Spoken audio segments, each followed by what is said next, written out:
Well, good evening, everybody. Those here in the room and those who join us online. My name is Christoph Meyer-Grimberg. I'm one of the members of the Partner Church team. And here in the room, there are many others, current or past members. So welcome to all those who have been to Transylvania in the past. So past pilgrims, potential future pilgrims. Welcome to past and future donors to our Ukraine relief efforts, which we'll talk about today. And welcome to Chila Grauser, the president of the Minnesota Hungarian Association, and she has many other functions related to Hungary. A special guest today, Jim Oberly, will introduce her a little later in the program. We also want to say thanks for you all being here tonight and be interested in this long-standing relationship. But first, let me invite Catherine Rowlands, our senior interim minister, to give a few introductory words about pilgrimage and what this really means. And thank you, Catherine. Thank you so much. Yoshtet. Oh, okay. Yoshtet. Right? Who knows what I just said? A few, that's right. Well, good evening, all. It's really good to be here with you. I'm not only Kathleen Rowlands, but I am the portfolio. One of the portfolios I oversee is the partner church, so it's especially good to be here. You know, a couple of weeks ago in a sermon, I talked about 5 components of a spiritual life, and people have asked me to recite them. So we talked about daily practice, weekly worship, monthly service, annual retreat, and lifetime pilgrimage. And in the context in which I talked about pilgrimage in that sermon, it was a personal pilgrimage. Pilgrimages that we take particularly for our family roots or to a spiritual place. And I did such a pilgrimage a couple of years ago to my grandmother's town in Szombathely, Hungary. Szombathely, I gotta get the pronunciation right. But that kind of pilgrimage wasn't done in community. It was a personal pilgrimage.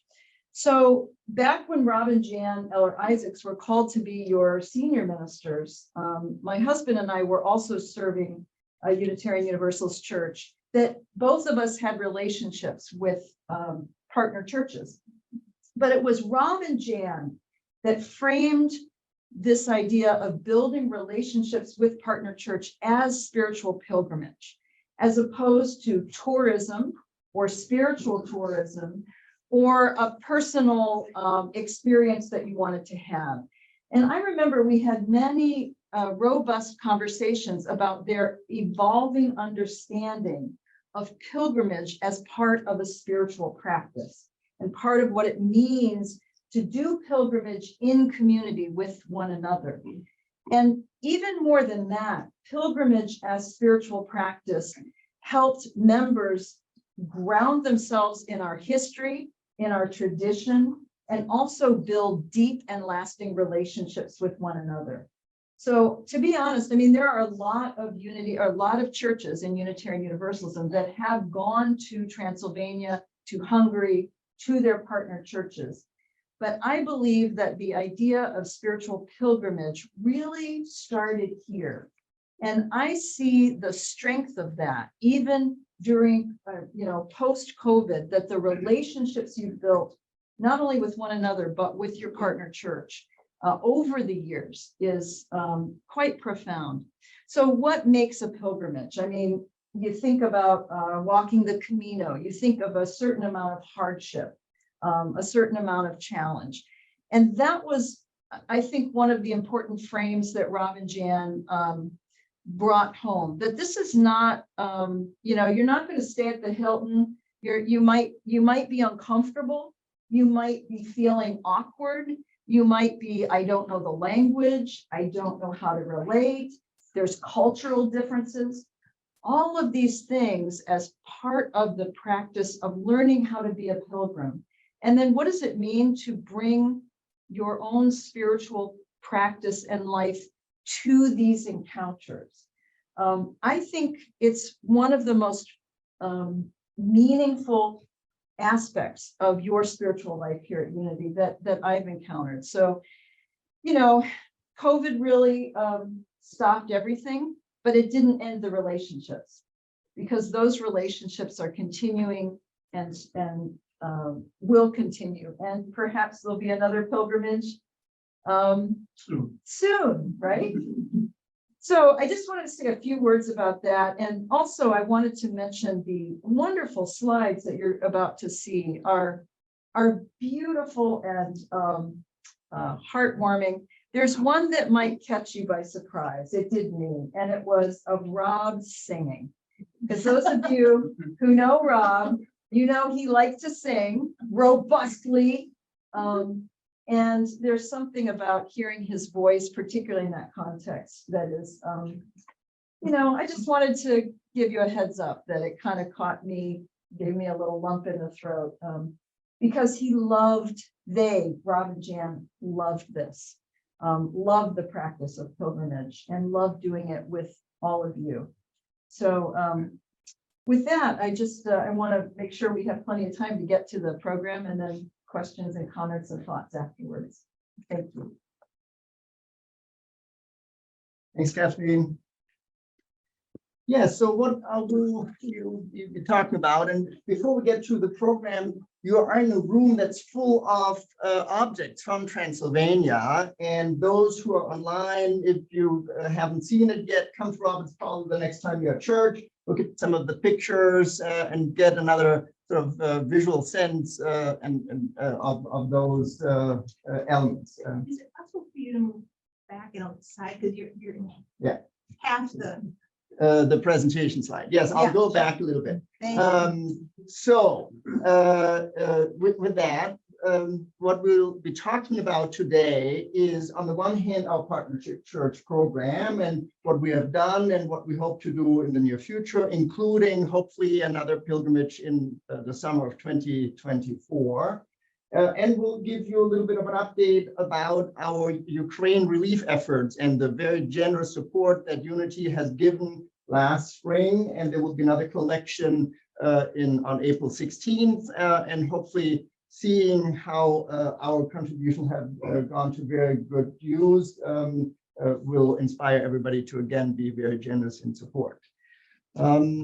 Pilgrimage. This quote here may be equally true for pilgrims as it is for Ukraine refugees. Namely, you can't go home again because home is not what it was, and you are not who you were. You can't go home again because it has changed, and you have changed.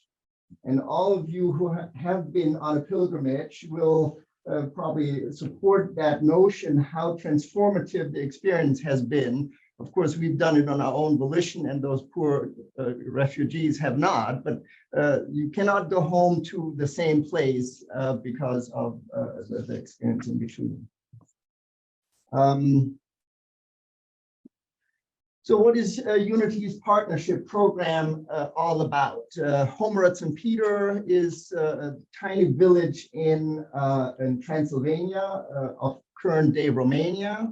And our pilgrimage or our partnership started and consists mainly of visits, both from American Unity members traveling to Homerat St. Peter, to Hungary and Romania, and also some of the members of that village and their minister in particular coming to the US, coming to visit us here. We have learned to experience sort of Unitarianism and how it is different in Romania versus here in the US. We have built deep friendships, as Kathleen pointed out, despite many differences, right? Differences in the culture, difference in language, different political convictions, differences in our economic realities in which we live, right? We live in a big city, there's a little village of 180 people, and so on and so forth. And despite all those stark differences, it's just wonderful to see how deep friendships have grown over many years. And maybe this is a good time to ask a little checking question. So how many of those in the room have been to Transylvania before? Wow, okay, quite a few. How many have been more than once? Okay. How many have been more than 3 times? Okay, so look at those individuals and we can keep counting. Some have been there many, many times. Ask them about their experience and how inspiring that has been. I think there's a family who has named their beloved dog after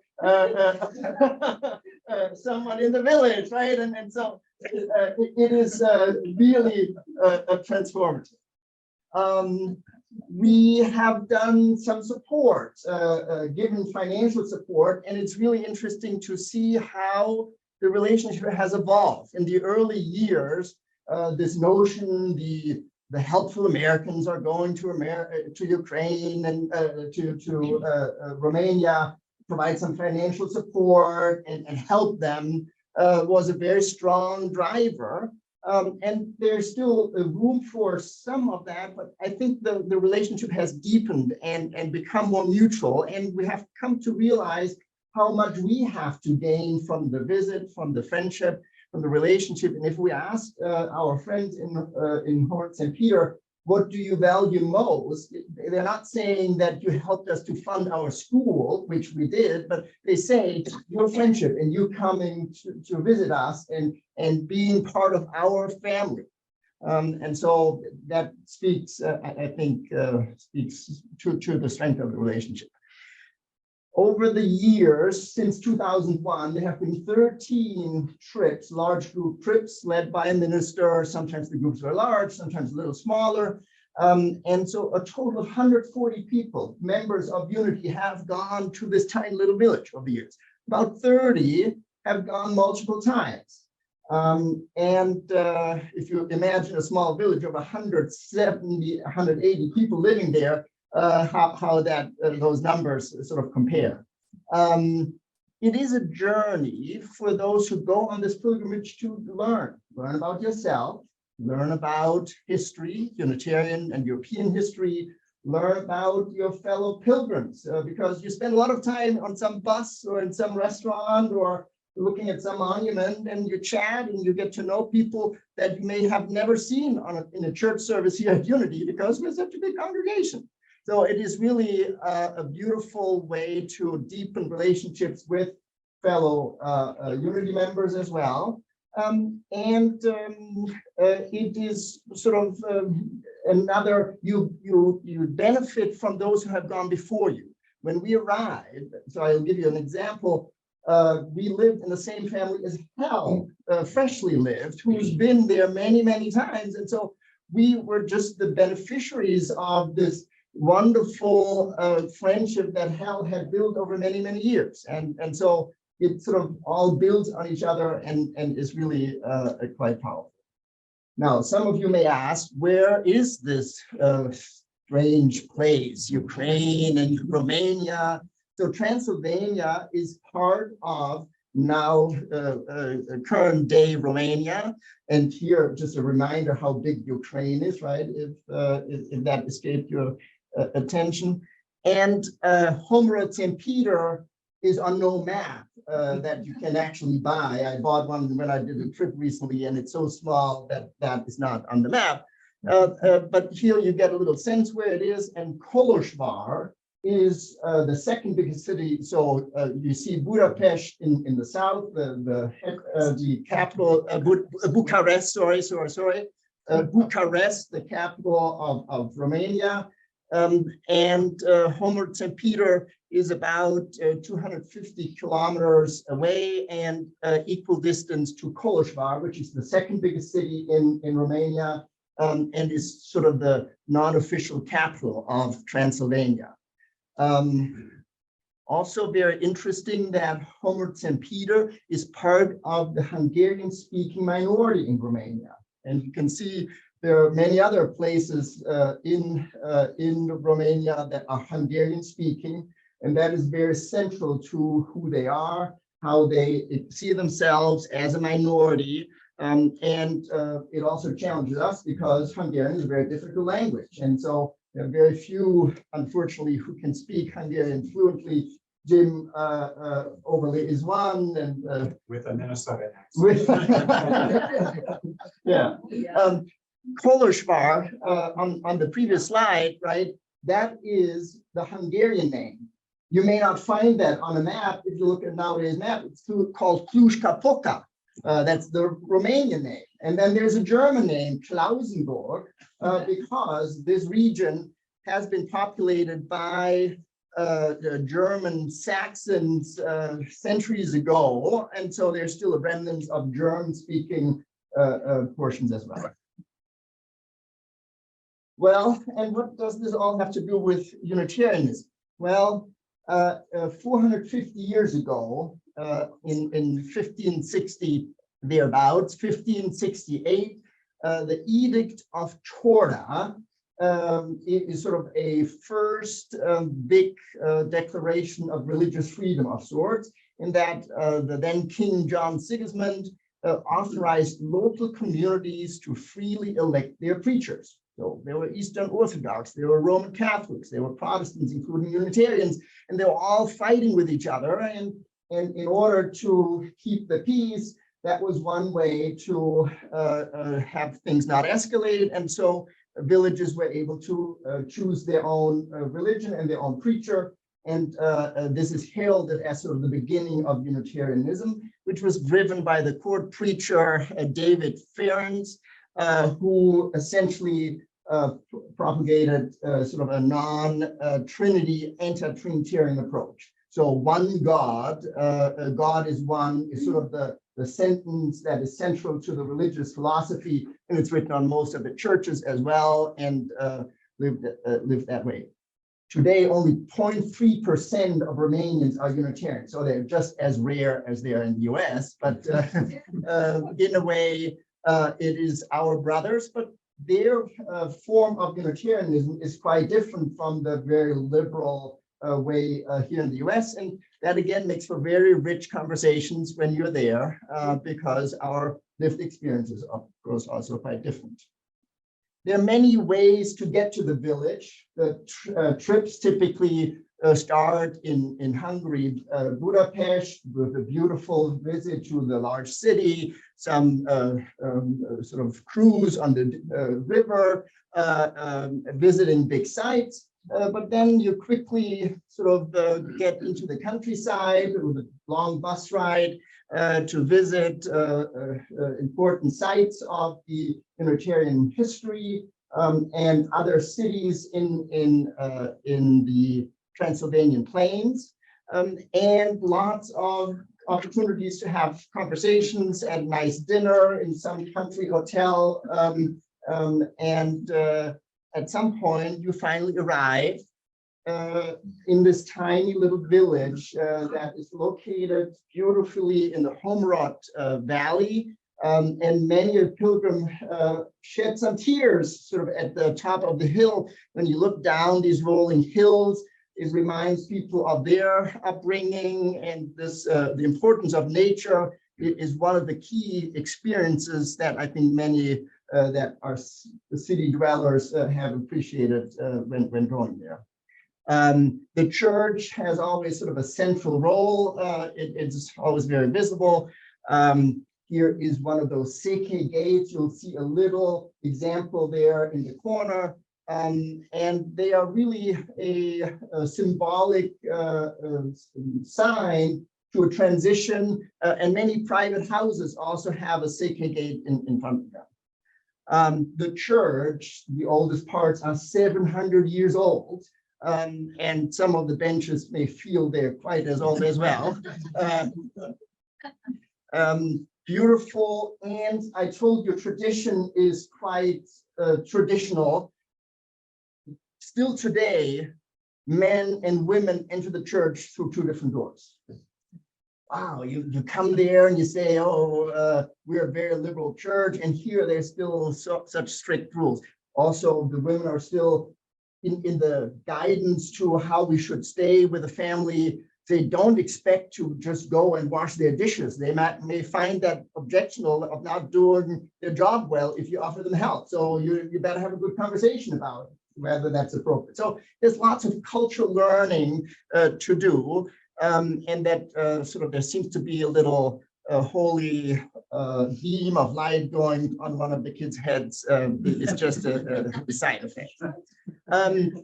Interesting enough, Unity had a long-standing relationship and helped to build the parsonage together with some other churches. And so the parsonage main door even has a symbol of Unity on it, together with the symbol also of one of the partner churches in the Netherlands. And life is very rural.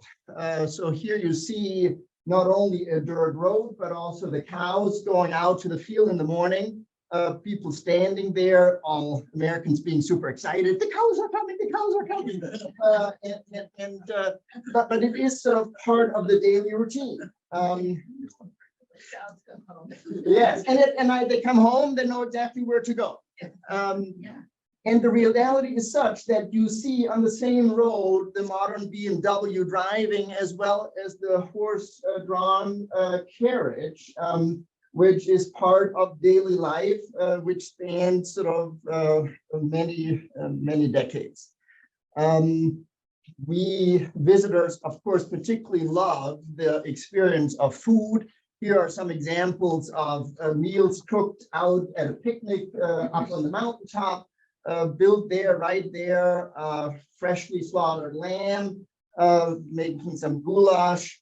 You see some sweets and funnel cakes, which are sweet.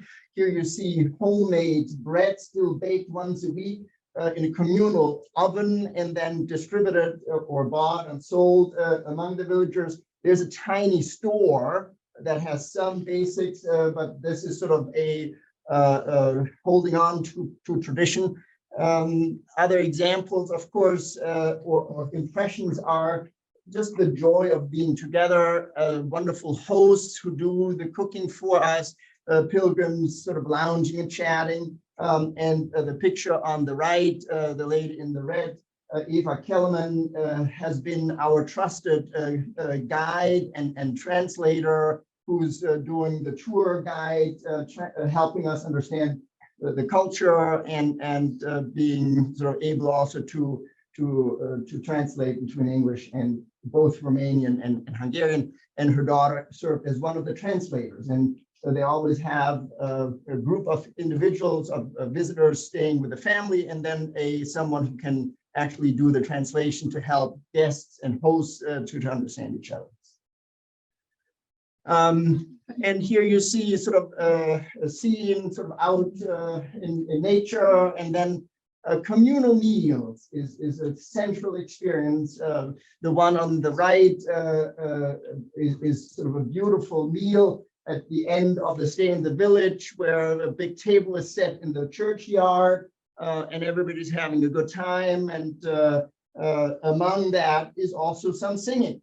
And here we get to the singing. First is one of the translators. Her name is Elizabeth Danis, now a Unitarian minister, but at the time we were there, still not quite there yet. And then the second song by Rob. So let me start that, or Madeline will click to start it. No. The arrow should work for the space bar. Okay. No. Got another one? If you want.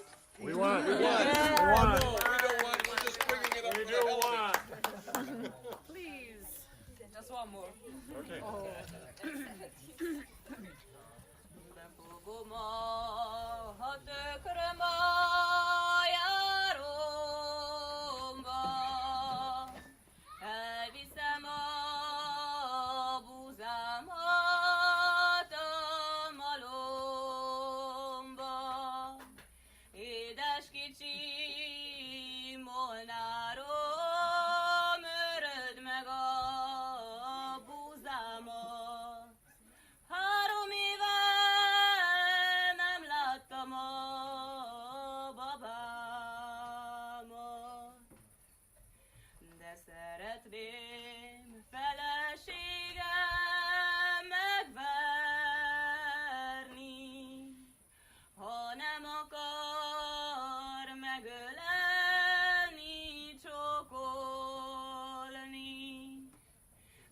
mivel hogy seje, hogy gyönge karja a lilió.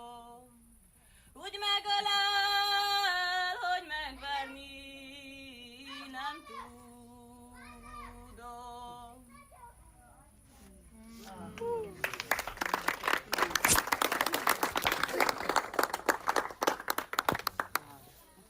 I remember the day my granddaddy died, gonna rise again. We dug his grave on the mountainside, gonna rise again. I was too young to understand the way he felt about the land, but you could read his history in his hands, gonna rise again. Apple tree on the mountainside, gonna rise again. Planted that tree just before he died, gonna rise again. He knew he would never see the red fruit hanging from the tree, but he planted that tree for his children and me, gonna rise again, gonna rise again, gonna rise again.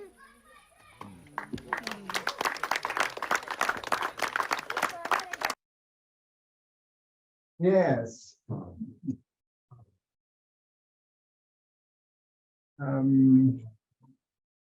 So it gives you a little impression of the mood of the very wonderful experiences. Here's some pictures of group photos. We don't have one for each year, but the first large group trip was in 2001. There are other trips over the years, mix of pilgrims and hosts, and an opportunity to wear a really nice dark robe fitting to the Dracula theme of Transylvania. There also is lots of folklore and the importance of hanging on to tradition, right? And dancers being dressed in historic gear is important. And one of the traditions, when there is a little a wine fest in the village over, someone comes, a group comes and does a little advertisement.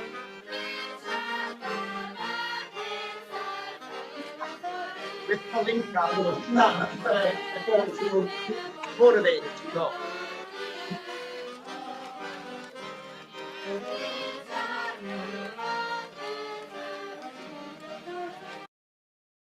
Okay, and there you see the BMW going the other way around, right? Well, the Hussars, Budapest, and Hungarian food, more sacred gates, all this is part of the experience. And of course, this was sort of the fun part, and now we're coming to a far more serious part of our presentation, but not less important. And I'd like to introduce Ginobili, who will help explain the next part. Jim, Emeritus Professor of History, is in the best position to give that sort of overview. Okay. And Thanks, thank you. So I'm a little hobbled tonight, but I'm going to try and stand. And can you see over here? I know people over here can see. And I'm going to put that on the piano. How about here? Oh, you hear Ross voice? Yeah. Oh, my goodness, that was something. How about a happier note? How many of you recognized yourself in those photos? I recognized a lot of you. And Colin and Ava, our host, and her daughter was about why she's grown up. How surprising was that? Well, it's a tough act to follow on that, but I'm here to talk to you about another part of the partnership, and that is life affirming, but very serious. That's our work supporting refugees from Ukraine. So let's go back a year. I'm going to go back so you can see this headline from the New York Times: the first day of the war, Putin orders forces. He ordered his forces everywhere And we have a map of Ukraine, and Christoph is right, it's a big country. All those red splotches are missile strikes. So all over the country, the Russians hit. And remember, our president, our Secretary of State said to President Zelensky in Kyiv, we can get you out of there. We can get you transport to safety. And remember what Zelensky said in response? I don't need a ride. I need ammo. Okay. And so much of the coverage of the war the last year, 14 months or so has been about that. 155 millimeter shells, HIMARS artillery, Abrams tanks, Leopard tanks, F-16s. Much less reported, but quite significant, has been the biggest refugee crisis in the world since the Syrian war, and the biggest one in Europe since 1946. And the numbers are about, what, 8 million people left Ukraine right after the war, and they got out of the country. They went to neighboring EU states. Another 9 million or so left Ukraine for safer parts. They were in the east, in Luhansk, in Donetsk, or Kharkiv. And they fled to safer parts of Ukraine, which is Western Ukraine, the region called Transcarpathia, and that's where we come in. So, well, this is more of the same, and kind of a heartbreaking picture of two people helping a grandmother flee with all the possessions she can carry, 2 shopping bags. And we can see where people went. A lot of people, 4 million or so, went to the European Union countries west of the frontline states like Poland. But for our purposes, look how many people sought refuge in Romania. Almost 600,000, another 1/3 in Hungary to get out of the fighting. So for a country of 44 million, 17 million people had to leave for their lives. You know, it's an incredible refugee crisis. Okay, here's where we come. Unity Church response. I'm so proud of our church in what we did. Our partner, whom Christoph mentioned, and I think Reverend Kathleen mentioned, Kinga Seke, she, that's a picture of her there. She said, is there anything Unity can do to help? We don't need artillery shells. We need money. So we need to help the refugees. We're not fighting the war, but we have to help people who are displaced within Ukraine and are going to Western Ukraine for safety. And we have to help people coming to Romania either to stay there or in transit to go elsewhere. And I am so proud of our church. We sent a donation by wire of $32,000 last March. Other UU congregations across the US and Canada sent another 200,000, so close to 250,000 and all. And we sent it to our partner because we know her. And as Christoph said, over a quarter of a century, we have built trust. We know that money will be well spent. And so Reverend Kinga Reka transferred it to the Hungarian Unitarian Church. And sound this out with me. Their version of the UUSC, remember we read a sermon about the importance of the service committee. Unitárias Gonviseles Segé Szervezet. Minnesota accent. Okay, let's just call it the USG. That's the helping society that took those funds and bought supplies for these 2 streams of refugees, some going to Western Ukraine for safety, some coming into Romania to get out of Ukraine altogether. And you recognize Kinga Reka, right? She has been here and preached in our pulpit many times.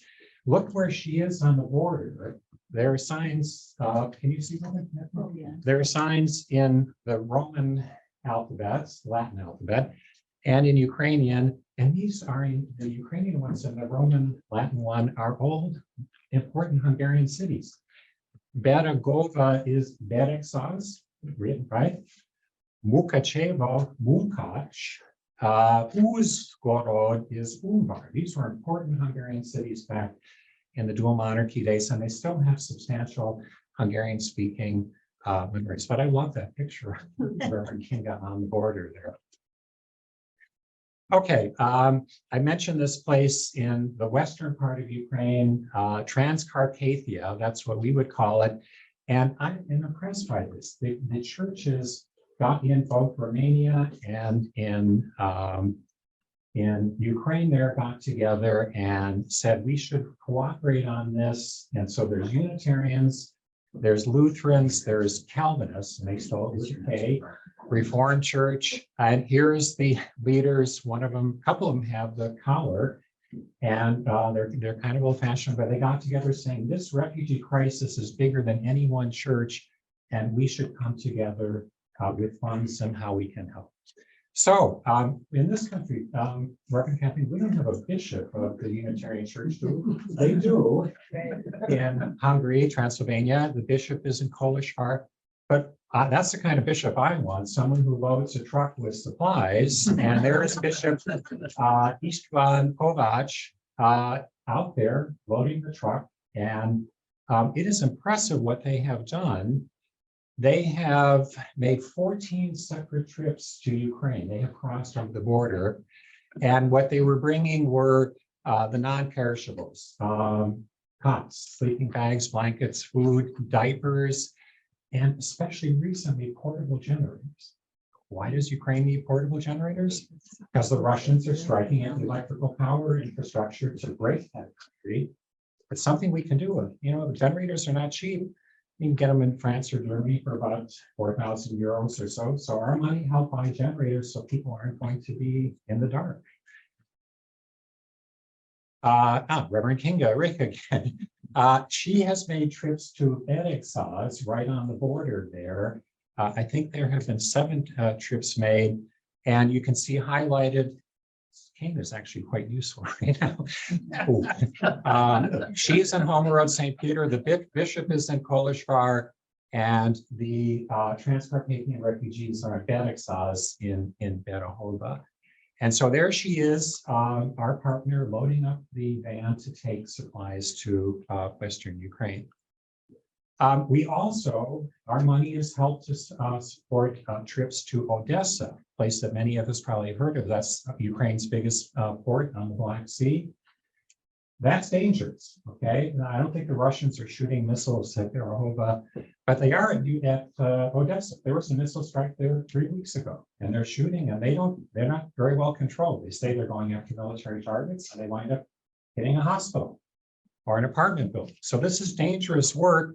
And again, our money is helping people in Odessa there who are refugees from elsewhere. Okay, now those are the people who are refugees displaced in Ukraine. Is it 8 million, 9 million? It was a lot. The other 8 or 9 million have fled, 600,000 in Romania. And some of the Hungarian Unitarian Church has stepped up and said, we have a place where they can stay in Kolozsvár, our high school, our gymnasium, our academy. And so there are 70 refugees living there, children. They're not being forced to learn Romanian, Hungarian. They're able to have classes in their own language. In Ukrainian, they have a bakery, and they get to sing there. And there's some here in transit because that city, Kolozsvár, that Christoph mentioned, is a big railway junction. So people use that to transit out of Romania into the EU. Okay, one last thing. Kinga Rick is in a lot of these photos. There she is in Western Romania, right on the Hungarian border. I bet a lot of you on pilgrimage went through that city. The Romanians call it Oradea. The Hungarians still call it Nagyvárad. A beautiful old city. And there is a Ukrainian refugee who we helped resettle there with her children. And this was heartbreaking. She has met Katerina, who is very grateful for your support, Unity Church. Her husband's in the army in Kharkiv fighting against the Russians. And so we are helping support that family. Okay, I think at this point, I get to sit down for a second and turn the podium over to Renee. And then Renee, I'll step back for 1 minute for one last thing. Dear wonderful Unity people, this is from Kinga. Reading your newsletter gives me the feeling of one huge holy hug. It gave me strength and joy and also brought tears to my eyes. So many wonderful people joined for good causes. So many are now active and so many passed away, leaving precious legacies after them. The article you wrote about the work the UGS is just work of the UGS is just perfect. It's very short, but contains all the valuable information. It's kind of a nightmare that this war is still going on. Our experience with Russian power is a long one. Since 1849, we've been experiencing its brutality. Meanwhile, another superpower came to the top, that is the USA, and we hope this ranking won't change. It's one thing to look at this war from a historical perspective, and it's another getting in touch with the ordinary people who are the victims. We constantly have the feeling of inertia. We would like to help the victims and we would like to stop the aggressors, but the only thing we can do is offer a piece of bread and a small room, both for those who resist and fight and for those who fled the war zone. We are grateful for living without a war in our homeland. Still, there were so many negative changes. The price of fuel doubled, the price of electricity tripled. And because of these, we have inflation. Visiting Transcarpathia, Ukraine, I see the difference. And I know that even with the inflation, we are still better off than the people east of us. So we do what we can. We as a village try to stay as a village. Having kindergarten, primary school, church, and grocery store means that we are still a livable place. And even without touching the limit of 200 inhabitants, we can exist as a community. You call unity a community of integrity, joy, and service. And I'm sure it's like that. We're a little bit more than that because next to integrity, there exists a lot of wounds, a lot of pain, and biting each other. Next to being a joyful community, we are also depressed many times. And there's anger, and there's a wish to take revenge. Next to helping each other, servicing each other, sometimes we hurt each other. We fight both physically and mentally. So we are a community of positive and negative energies. We can love and help each other, and we can destroy each other. There are days when this village acts as a community of saints, and there are days when you think you're in hell. When you come to us, we come to our senses. We remember what's the main goal of our life. You make us transform into our best being. So we become believers again. People with the grace of faith, we accept each other, even we can love each other and work for common noble goals. All the selfishness and ego-centered way of thinking perishes away. This is the dynamics of a settled village life. You can't just change your neighbors and you cannot change your relatives. All the elements are given and they cannot be replaced. You work with them. When there was a huge emotional turbulence between people in the village, we point to the cemetery and shout as loud as we can, "We will all end up there."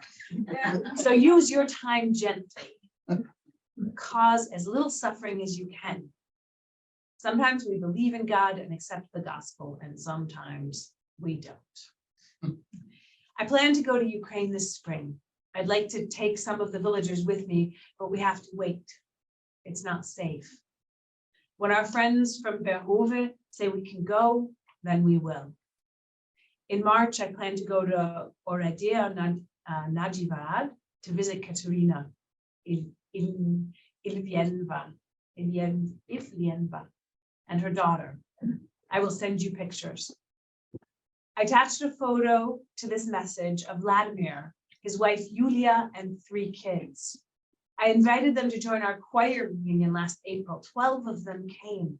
And as you can see, 4 of them gave a short Ukrainian music show. We're clapping to the rhythm of Slava Ukraina. there were 320 church members gathered.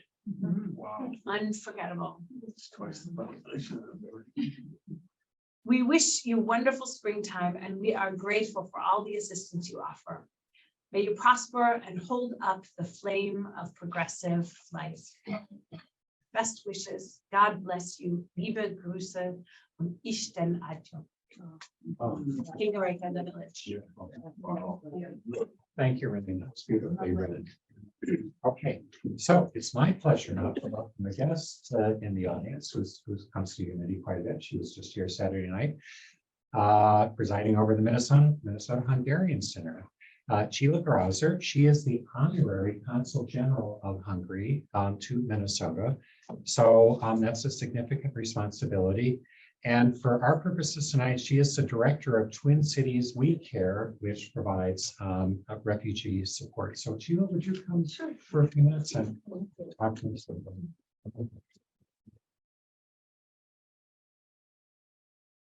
Estét kívánok! Szeretettel köszöntelek mindnyájatokat. Thank you so much for having me. Thank you for the invitation. Thank you. And it was so lovely to meet you Saturday at the dinner. First of all, I would like to tell you how grateful I am.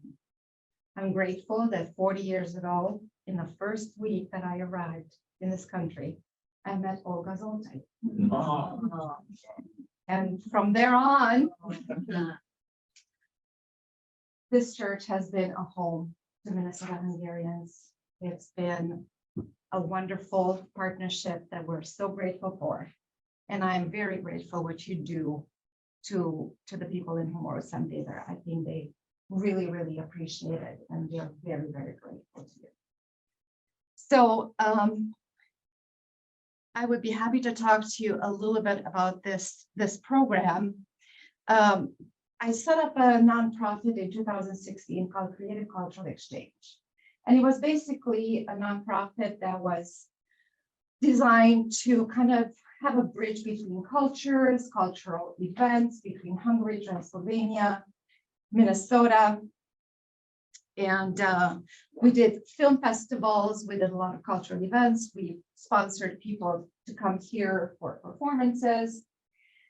And then at one of the events, I met a young man who was working at North Memorial Hospital. And that was in 2017. And whose father was a medical doctor in Hungary. And he was telling me that he was going home with 2 duffel bags filled with medical supplies. And I said, what are you doing? Where are you getting this stuff? Well, you know, I work at this hospital and I see all this stuff that's being wasted, dumped, not used. So I said, well, okay, well, I'll take a couple duffel bags next time. My uncle is a medical doctor, so you know, I'm sure he would be happy to have some supplies in Marosvásárhely. So I did. We got a couple more duffel bags to other people to take home. And then I thought, well, why don't I come to the hospital and see what's going on? You know, how many duffel bags are we talking? Which I did. I had a meeting with the hospital people and they said, we do have supplies that we can give away. And if you're willing to move this to the next step, we can have a partnership and we can set up an official system here. So I thought, oh my God, what am I going to do? You know, this is a lot of stuff.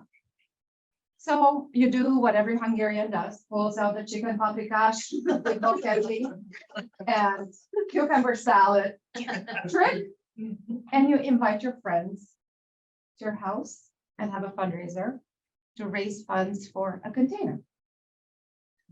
And that was in 2017. We set off the first container to Budapest, had the agreement with the hospital. And now we're 7 containers in. Oh, wow. So we're almost at $3 million value of supply that we sent. And my priority, our priority is to send these supplies to areas like, you know, Subcarpathia, Transylvania, Vojvodina, which is part of Serbia, everywhere where Hungarians live. And I don't know if you've ever been in a hospital in those areas. It is not pretty. The government, the Romanian government doesn't support those areas. The hospitals are miserable. You have to bring your own toilet paper, your food, your pain medication, pretty much everything. You have to still bring in. And we're talking EU countries here. So yes, they do have the fancy hospitals in Budapest, in Bucharest, but these areas where they have the minorities are neglected still today. So our priorities is to get the supplies there. So after the first container, the hospital said, okay, so when is your next one? So it was hard because it's all volunteer based. It was, you know, it takes $7,000-8,000 to get a container going. Didn't know how to raise the money for it. I cannot hit up my friends every, few months for money. So being the consul, I do have a little more access to leadership people. And I realized that the foreign minister was coming to Cleveland, Ohio. And through the Chicago consulate, I got myself in front of him. And so I asked to get support to get these supplies into the areas that are not in Hungary, that have Hungarian speaking people that are in need. And so that's how we got the support to pay for the shipments after the first container. So now we're working with about 50 volunteers here in Hungary, in Transylvania, in Subcarpathia, and in Vojvodina. We ship the containers from Minneapolis to Hungary where it's distributed. We had to have partnerships there because if you don't have a tax exempt organization, you would have to pay 25% tax to get in there. So we had to establish partnership with the Order of Malta, which is a Catholic organization. And so we partner with them. Now, after the war started, of course, a lot of the resources went into helping the areas along the border. So we reached out to our people at the border of Hungary and Ukraine and Romania and Ukraine. And so that's where we sent our supplies. And we were able to send a container to the border there. And then we were contacted by the Ecumenical Segélyszervezet, which is the interfaith church. And they asked if we could send a container that eventually will make its way to Lviv, Ukraine. Yeah. So that was our last container that made it there because they were, really in need of these medical supplies. Compared to other organizations that do amazing work, like Mano a Mano with medical supplies, your own, amazing people that work with that organization. Matter is another organization that does a lot of work. We are considered very small. But still, my commitment and my passion is to give back to my community where I came from and where we have the contacts and where I know that it's needed. And as far as trust is a huge thing when you send things out into the universe, you don't know where they end up. You don't know if they're going to end up on the black market. You don't know. So having those contacts and having Kinga take it herself to the village is huge. That is amazing to be able to have those relationships that you can trust. And so that's what we were able to establish. And it's just one hospital. I can't imagine what's happening in every single hospital. The waste of medical supplies in this country is larger than the defense budget, which is $900 billion we're wasting in medical supply. It's just unfathomable what happens. And I didn't understand what is happening until I was talking to people. Why is this happening? Why are we paying so much insurance? Because of all this waste, it all ends up coming back to us. eventually, the expenses. So unfortunately, since 2017 until today, we haven't seen any decrease of supplies that are being wasted. Even though the agreement with the hospital is that we have to data entry every single syringe, every single catheter, so they know how much waste they have. They're paying 2 people that are in charge of monitoring the waste, but the waste hasn't decreased. So it's just mind-boggling. I'm glad that it's being used. I'm glad that we can take it and ship it off where it's needed. So anyway, so I just wanted to let you know that there's a lot of people in the city that are doing amazing work, not just us, but the Ukrainian Community Center and other organizations. So let's hope that this war will end soon and peace will prevail. Thank you. Thank you so much.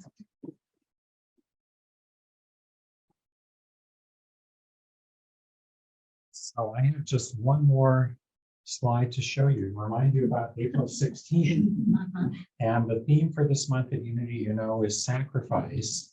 I've heard, and Louise has heard, Reverend Kinga preach as best we could understand it, because was Hungarian, about this theme, about you give, but you shouldn't expect something back directly. You drop a stone in a pond, it ripples, you don't know where it helps. But she gave the most articulate, as best as I could understand it, explication of that. So sacrifice, and Reverend Karen Gustafson is preaching on the 16th. Boy, talk about a timely title for a sermon, giving till it hurts. Anyway, Louise and I plan to be there on Sunday the 16th. We're going to make a donation. I hope people in this room, and you can contact your friends. It will go back to Reverend Kinga and the UGS, and it will help people who are still pretty desperate need. So with that, I'll turn it back to you.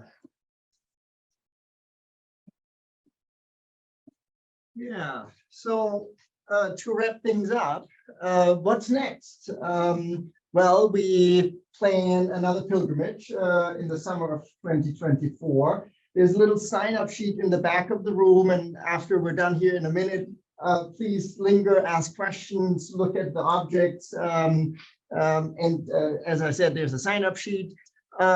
We have been gifted one of those wonderful sacred gates, but have not been able to bring it here. And that will be something that we hopefully can arrange in the next year or so, and would love to bring Reverend Kinga to St. Paul as well, and maybe other villagers to help us install it at Unity.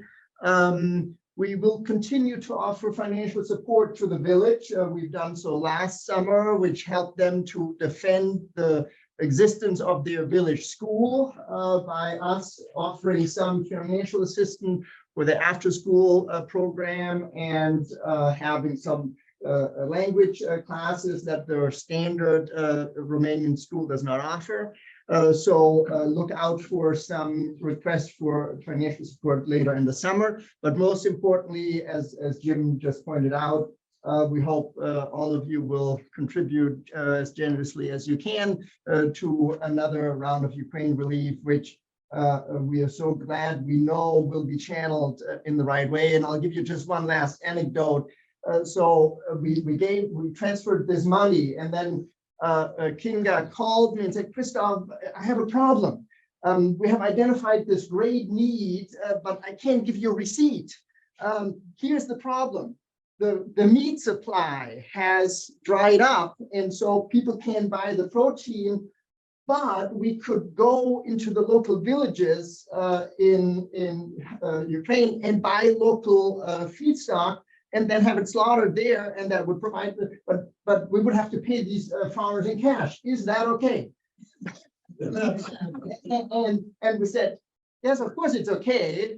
If you trust these guys, if you know where it's going, wonderful. And that is the beauty of having a personal relationship, of having someone who can make a judgment call, and who is still concerned of spending the money wisely and be accountable for it. So it is a great honor to work with someone who is not only a beautiful preacher and writer, as you've just heard, but also in it with her full heart and personal sacrifice of going into war zone. So let's give her our support, and hopefully you can all experience her at some future point here in St. Paul.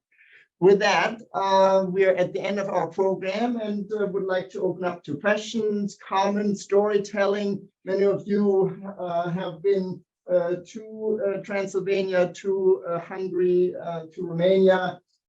Please ask questions, please share stories. Please look at the objects there on the table in the back, and please join us for a future pilgrimage. Yeah. Thank you.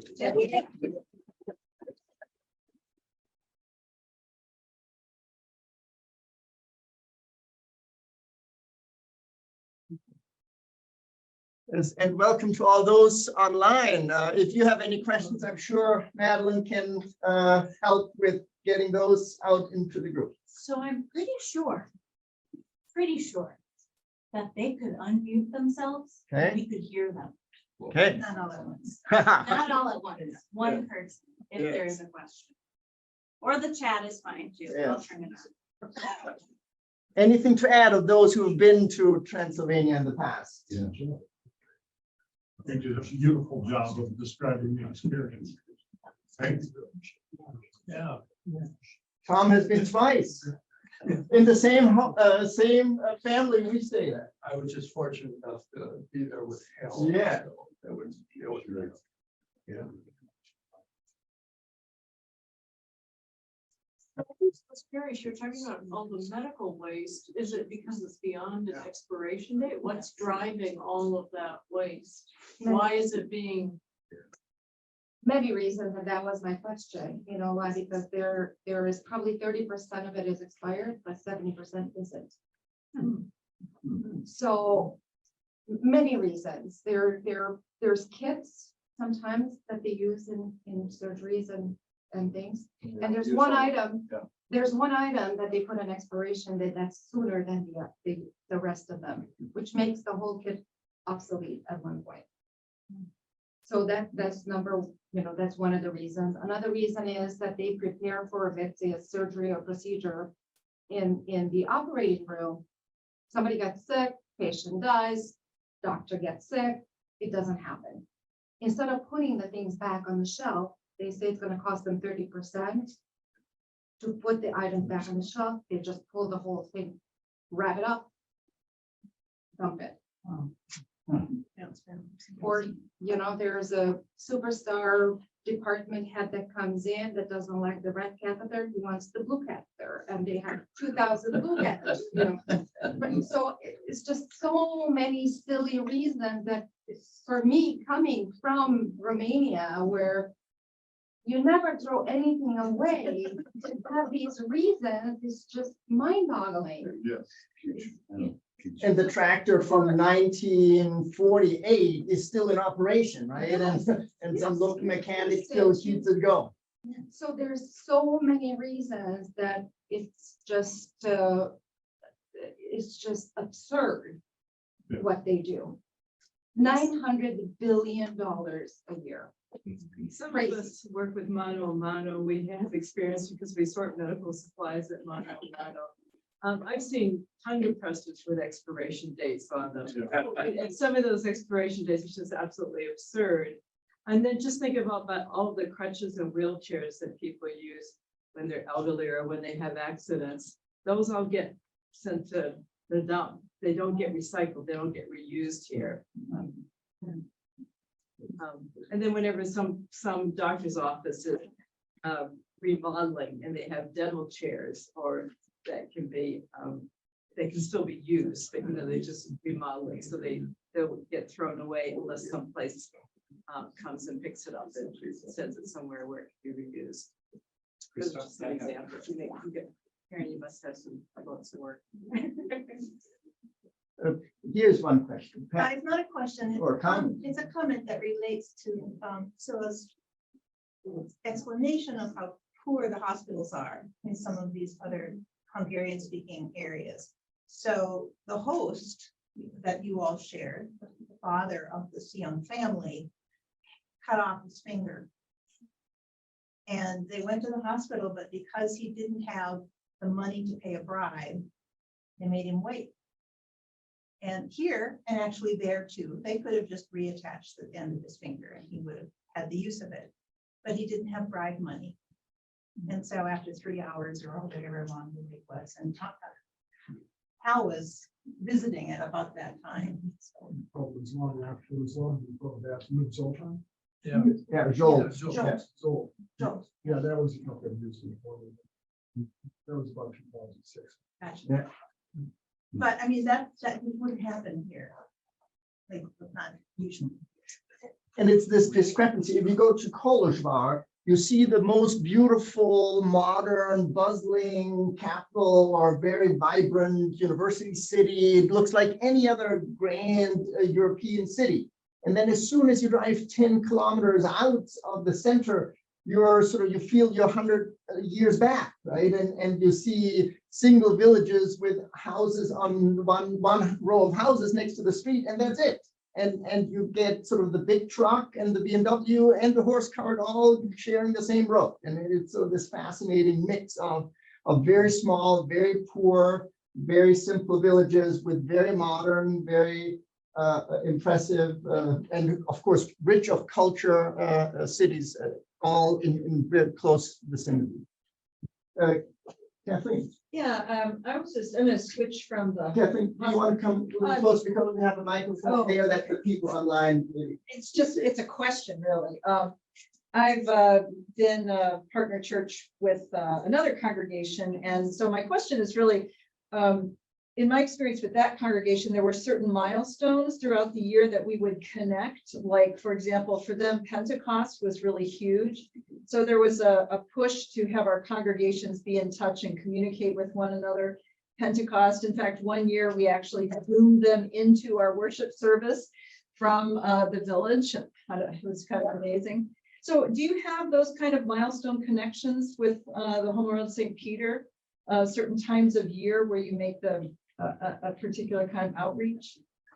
And not in a sort of well-oiled or highly organized fashion. I mean, during COVID, we made a concerted effort, outreach with our host families to record a little welcome message back and forth. And we have occasional calls with Kinga, but we have not had sort of a more coordinated or regular, which is also hard due to the reality of their own village being tiny. I mean, there's, if you look at the village church, there is no audio video equipment, right? And No, we did this on cell phones. Yeah. So you have to be very creative in making it happen. Yeah. I noticed Jane Berg had her hand up. I wonder if she had Yes. something to say. Or was that Madeline? Did you have your did Jane have a question, or was that just where your cursor was? I don't know. Okay. Ask Jane. Well, if she does, you can unmute yourself and speak, or anybody else online.